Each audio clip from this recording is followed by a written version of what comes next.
नमस्कार विद्यार्थी मित्रांनो, welcome back to our channel. तर लास्ट व्हिडिओमध्ये मी तुम्हाला असे 30 चॅप्टर सांगितले होते की जे चॅप्टर करून तुम्ही MST-CET PCMमध्ये 130+ इझिली स्कोर करू शकता. तर आजच्या व्हिडिओमध्ये मी तुम्हाला या पुढील पूर्ण 4 महिन्याचा रोडमॅप सांगणार आहे आणि तुमचे जे काही सर्व डाऊट असतील ते क्लिअर करणार आहे. जसं फेब्रुवारीमध्ये बोर्ड्स येत आहे, अजूनही प्रिपरेशन झालं नाही, CET कशी होईल आणि प्रिपरेशनसाठी उशीर झाला आहे का, तर अजूनही वेळ गेलेली नाही. येथून सुद्धा तुम्ही MST-CET क्रॅक करू शकता. फक्त तुमच्यामध्ये जिद्द आणि चिकाटी असं करून दाखवायची.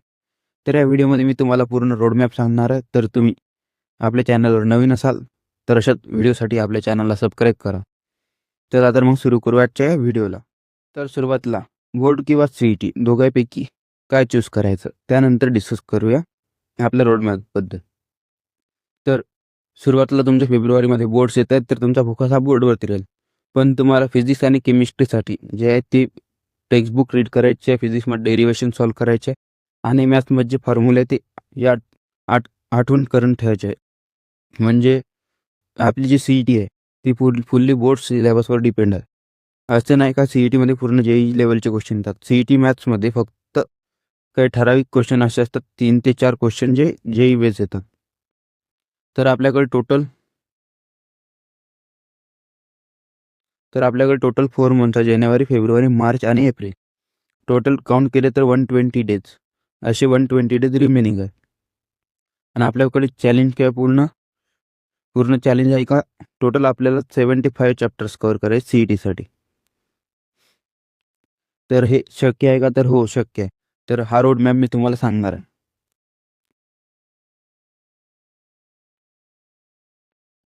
तर सुरुवातीला जानेवारीमध्ये आपल्याला बेस तयार करायचा आहे MST-CETसाठी.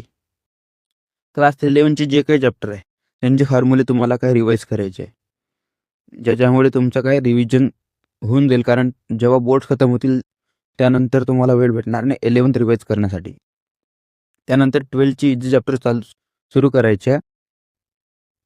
सुरू करायचे आणि मॅथ्समध्ये फॉर्म्युले, फिजिक्समध्ये डेरिव्हेशन, केमिस्ट्रीमध्ये थिअरी, रिॲक्शन्स हे सगळे जे आहे बेस तुम्हाला क्लिअर करायचे. आणि इथून डेली टार्गेट ठेवायचं आहे का 50+ MCQ डेली सॉल्व्ह झाले पाहिजे. ह्याच्यामुळे काय होईल, तुमचा जो मोमेंटम आहे तो बिल्ड होईल, मेंटेन राहील आणि स्पीड जी आहे ती इम्प्रूव्ह होईल CETसाठी. यासाठी तुम्हाला कन्सिस्टंटली जी आहे ती प्रिपरेशन करावी लागेल.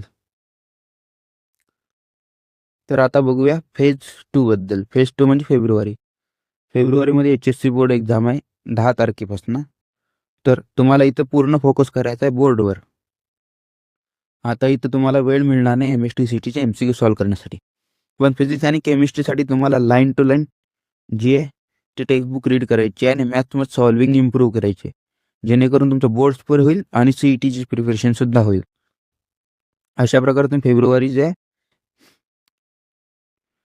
स्टडी करू शकता. त्यामध्ये read textbook line to line important आहे. त्यानंतर प्रॅक्टिस, डेरिव्हेशनची प्रॅक्टिस करायची आहे आणि CETमुळे पॅनिक व्हायचं नाही. बोर्ड्स जे आहे ते इफिशियंटली तुमचा स्टडी झाला पाहिजे आणि बोर्ड्स चांगले गेले पाहिजे. आता बघूया मार्च. जो फेज 3 मार्च आहे हा आपली खरोखर गेम चेंजर ठरणार आहे. कारण बोर्ड झाल्यानंतर तुम्ही जर ब्रेक घेण्याचा विचार करत असाल तर इथं ब्रेक कुठलाही घेऊ नका, कारण हा तुमचा मेन टर्निंग पॉईंट ठरणार आहे. कारण तिथून तुम्हाला ॲग्रेसिव्हली जे आहे ते क्वेश्चन सॉल्व्ह करायला सुरुवात करायची. आपल्याला आता स्टडी हवर्स पण वाढवायचे आहेत. जसं 10 to 12 अवर्स डेली स्टडी करावा लागेल कमीत कमी, विदाउट एनी एक्क्युजेस. कुठलाही एक्क्युजेस न ठेवता तुम्हाला स्टडी करायचा आहे. आणि मार्च 31 पर्यंत आपल्याला MST-CETचा पूर्ण 100% सिलेबस कव्हर करण्याचा गोल ठेवायचा आहे. आता मार्चमध्ये तुम्हाला हाय वेटेज चॅप्टर्स जसं डिफरन्शिएशन, इंटिग्रेशन, फिजिक्समध्ये ऑसिलेशन, थर्मोडायनामिक्स, केमिस्ट्रीमध्ये ऑर्गॅनिक केमिस्ट्री, हे जे आहेत हे चॅप्टर तुम्हाला कव्हर करायचे आणि त्यांच्यावर मॅक्झिमम क्वेश्चन सॉल्व्ह करायचे. प्रत्येक दिवसाला तुम्हाला कमीत कमी 100 ते 150 MCQ जे आहे ते सॉल्व्ह करायचे आणि बघायचं आपण कुठं चुकतोय, त्या चुका तुम्हाला इम्प्रूव्ह करायच्या आहे. तर हे झालं तुमच्या मार्चच्या फेजबद्दल. आता बघूया लास्ट मंथमध्ये तुमची, मला वाटते 12 एप्रिलपासून MST CET सुरू होती. तर MS टेंटेटिव्ह डेटनुसार तर एप्रिल महिन्यात आपल्याला काय करायचं आहे, तर एप्रिल महिन्यात आपल्याला सुरुवातीला मॉक टेस्ट द्यायचे आहेत. Full length mock test, chapter wise mock test द्यायची नाही. फुल लेंथ मॉक टेस्ट देताना तुम्ही रोज एक मॉक टेस्ट देऊ शकता किंवा एक दिवसाचा गॅप देऊन आणखी एक मॉक टेस्ट देऊ शकता. कमीत कमी तुमच्या 3 ते 4 मॉक टेस्ट झाल्या पाहिजे एक्झामच्या आधी. त्यानंतर तुम्हाला त्या मॉक टेस्टचा डेट ॲनालिसिस करायचा आहे आणि ज्या आपल्याकडून मिस्टेक झाल्या त्या मिस्टेक इम्प्रूव्ह करायचे, जेणेकरून तुम्हाला CETसाठी हेल्प होईल. CETमध्ये तुमच्या ज्या चुका आहे त्या पूर्ण होणार नाही. त्यानंतर तुम्हाला PYQs सॉल्व करायचे. 2021 पासून 2025 पर्यंत PYQ सॉल्व करायचे. यासाठी तुम्ही बुक रेफर करू शकता. त्या बुकसाठी मी एक सेपरेट व्हिडिओ बनवणार. त्या बुक्समधून तुम्ही MCQ या PYQs आहेत ते सॉल्व करू शकता. त्यानंतर मेन फोकस राहील तुमचा टाईम मॅनेजमेंट, कारण MST CET 90 मिनिट्स पेपर 1साठी असतात, 90 मिनिट्स पेपर 2साठी असतात. पेपर 1मध्ये फिजिक्स आणि केमिस्ट्री हे चॅप्टर्स असतात, म्हणजे हे सब्जेक्ट्स असतात, आणि पेपर 2मध्ये मॅथमॅटिक्स. आणि पेपर 1मध्ये 100 क्वेश्चन असतात, पेपर 2मध्ये 50 क्वेश्चन असतात. तर तुम्हाला जर मॉक टेस्ट दिली तिथं टाईम मॅनेजमेंट जर तुम्ही योग्य प्रकारे केला तर CETमध्ये सुद्धा तुमचं टाईम मॅनेजमेंट चांगल्या प्रकारे होऊ शकतो. यानंतर ओव्हरऑल समरी जर सांगायची झाली आपल्या तुमच्या 5च्या सक्सेसची, तर जानेवारीमध्ये तुम्हाला फाउंडेशनल नॉलेज म्हणजे बेसिक जे आहे ते क्लिअर करायचं. 11चं revision plus 12th plus 50 MCQ per day. इथे तुमचा गोल राहील स्ट्रॉंग बेस आणि CETची अर्ली प्रिपरेशन. फेब्रुवारी महिन्यामध्ये बोर्ड्समध्ये तुम्हाला एक्सेल करायचं, म्हणजे सर्व फोकस तुमचा बोर्ड्सवरती राहील. त्यानंतर board reading plus textbook reading. Textbook reading ही केमिस्ट्री आणि फिजिक्ससाठी इम्पॉर्टंट राहणार आहे. इथं कन्सेप्च्युअल अंडरस्टँडिंग तुम्हाला फुल डीपमध्ये करायची आहे सब्जेक्टची. त्यानंतर मार्चमध्ये ब्रेक घ्यायचा नाही आहे कुठल्याही प्रकारचा. ॲग्रेसिव्ह CET सिलेबस कंप्लीट करायचा ॲग्रेसिव्हली. आपल्याला मार्चचे पूर्ण 30 डेज राहतील, त्यामुळे तुम्हाला ॲग्रेसिव्हली CETचा सिलेबस कव्हर करायचा आहे.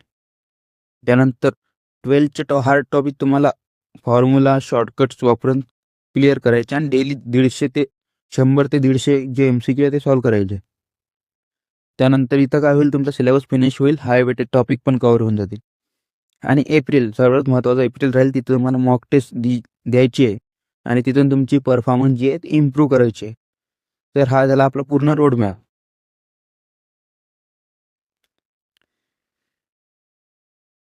हा जो रोडमॅप आहे तुम्हाला आजपासूनच फॉलो करायचा आहे, कारण तुमच्यासाठी पूर्ण 4 मंथ्स आहे, पण जानेवारीमध्ये तुमचे प्रॅक्टिकल राहतील. तर हा डिसेंबरचा लास्ट वीक तुम्हाला युटिलाइज करायचा, तुमच्या जानेवारीचा जो वीक जाणार आहे प्रॅक्टिकल्समध्ये तो करण्यासाठी,